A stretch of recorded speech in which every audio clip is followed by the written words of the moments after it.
Anya was driving home from work late one night when she saw a man standing in the middle of the road. He was wearing a black hoodie and jeans, and his face was covered by a scarf. Anya slowed down her car and honked her horn.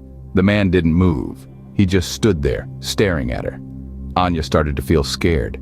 She pulled over to the side of the road and rolled down her window. "Can I help you?" she asked. The man didn't say anything. He just kept staring at her. Anya felt a chill run down her spine. She started to roll up her window, but the man was faster. He reached through the open window and grabbed her arm. "Don't!" Anya screamed. She tried to pull away, but the man was too strong. He dragged her out of the car and into the darkness. Anya screamed and struggled, but the man didn't let go. He dragged her into a nearby forest. Anya could see a light in the distance. It was coming from a small cabin. The man dragged Anya to the cabin and pushed her inside. He slammed the door shut behind them.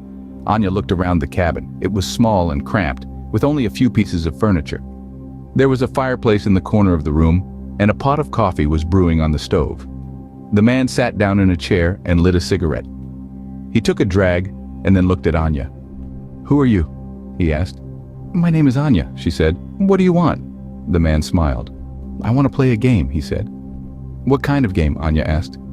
"A game of life and death," the man said. Anya's heart started to race. "What do you mean?" she asked. "I'm going to give you two choices," the man said. "You can either open that door over there, or you can die." Anya looked at the door. It was old and wooden, and it had a rusty lock on it.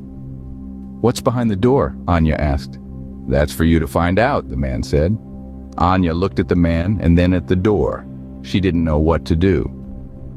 "You have 10 seconds to decide," the man said. Anya took a deep breath. She knew that she had no choice. She had to open the door.